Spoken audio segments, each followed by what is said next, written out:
ओम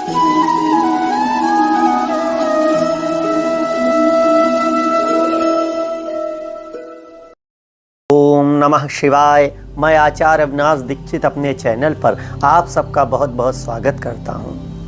हमारे प्रिय दर्शकों, आप लोग आशा करता हूं कुशल से होंगे और सदैव कुशल से ही रहें, यही हमारी कामना भी है। हम आपको नए नए विषयों पर जानकारी देते रहते हैं। आज हम आपके लिए एक ऐसा विषय लाए हैं जिस पे कोई चर्चा करना नहीं चाहता या जो कोई सुनना नहीं चाहता, किंतु वो विषय बहुत अद्भुत है। हम अनजाने में ही हानि कर बैठते हैं। तो आज हम आपको बताने वाले हैं कि हमें किन संबंधियों से, किन लोगों से अपने चरण स्पर्श नहीं करवाना चाहिए, अपने पैर नहीं छुआने चाहिए, किन लोगों से हम चरण स्पर्श न करवाएं। हमने देखा है कि कई लोग ऐसे असभ्य व्यक्ति हैं कि उन लोगों से भी चरण स्पर्श करवाते हैं जिनसे नहीं करवाना चाहिए। तो आपको सबसे पहले बताते हैं कि किसी भी पुरुष को, स्त्री को अपने जामाता से अर्थात दामाद से अपने पैर नहीं छुआने चाहिए, अपने चरण स्पर्श नहीं करवाने चाहिए। जामाता, चूँकि हमने उसको अपनी कन्या का दान किया है, उसे पूज्य मानकर हमने उसके पैर पूजे हैं, उसके पैर छुए हैं, अर्थात हमारे लिए वो विष्णु स्वरूप हो गया।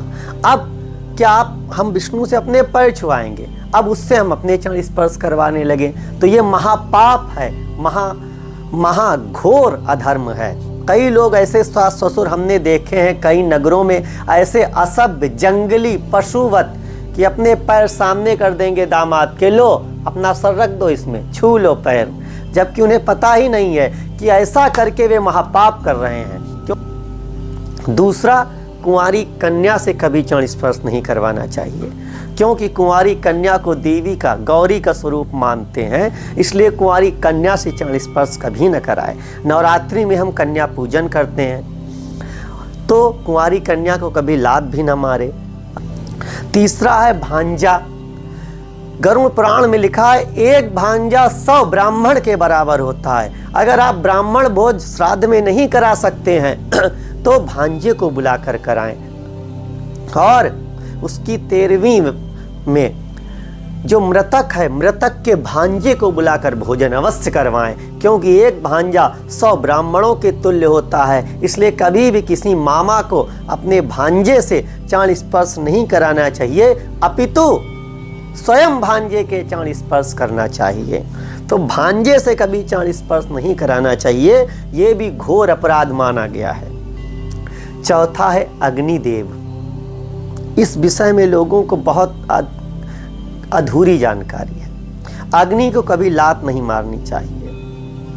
लोग क्या करते हैं, जल रहा है, चप्पल से रगड़ के उसको बुझा रहे हैं। सिगरेट पी, जमीन पे डाल दी, चप्पल से रगड़ के बुझा रहे हैं। उसे जमीन में दबा के बुझा दें, दीवार में रगड़ के बुझा दें, या मुंह से फूंक रहे हैं, थूक रहे हैं, हाथ से ऐसे हिलाकर बुझा दें। बहुत से लोग जलाएंगे धूप बत्ती, अगरबत्ती भगवान को दिखाने के लिए, तो मुंह से फूकेंगे, हाथ से फूकेंगे। तो अग्निदेव को कभी लात नहीं मारनी चाहिए, अग्निदेव को अपने पैरों का स्पर्श नहीं कराना चाहिए। तो अग्निदेव को अगर आप पैरों का स्पर्श कराते हैं तो इससे अग्निदेव क्रोधित होते हैं और आपको उदर की बड़ी समस्याएं होती हैं, क्योंकि आपकी जठराग्नि प्रभावित हो जाती है। जठर धन अग्नि, उसमें भी अग्नि है ना, तो जब पेट की अग्नि आपकी दूषित हो जाएगी तो खाना सही पचेगा नहीं, खाना दूषित हो जाएगा, खाना विष बन जाएगा और आपको उदर के भयंकर रोग होंगे।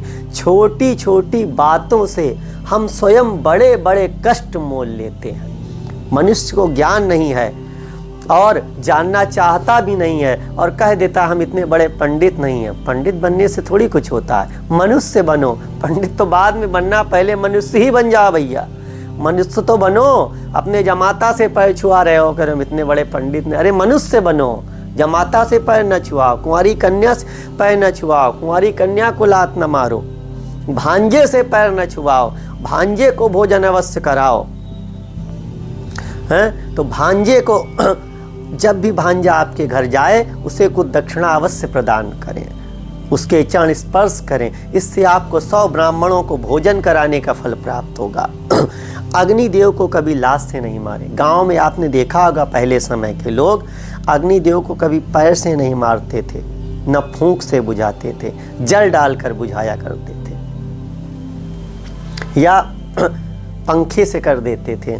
गांव में लोग दीपक बुझाते थे, जब पहले दीपक जलता था, बिजली नहीं थी, तो उसे पंखे से ऐसे बुझाया जाता था, मुंह से फूंक कर नहीं बुझाते थे या हाथ से बुझाते थे। तो पवित्र ये माने गए हैं, इनसे हमें चरण स्पर्श न कराएं, ना इन पे लात लगाएं। तो अब आप समझ गए होंगे कि हमको किन से चरण स्पर्श नहीं कराने हैं। तो हे मूर्खों, जो आप ऐसा कर रहे हैं तो सावधान हो जाएं, जमाता से बिल्कुल न चरण स्पर्श कराएं, न कुंवारी कन्या से, न भांजे से। और आप अधिक जानकारी चाहते हैं, नए नए विषयों के संबंध में जानना चाहते हैं, तो हमारा चैनल सब्सक्राइब करें, लाइक करें, औरों को भी शेयर करें, इससे आपका कल्याण होगा। अब विदा लेते हैं, पुनः फिर मिलेंगे, तब तक के लिए ओम नमः शिवाय।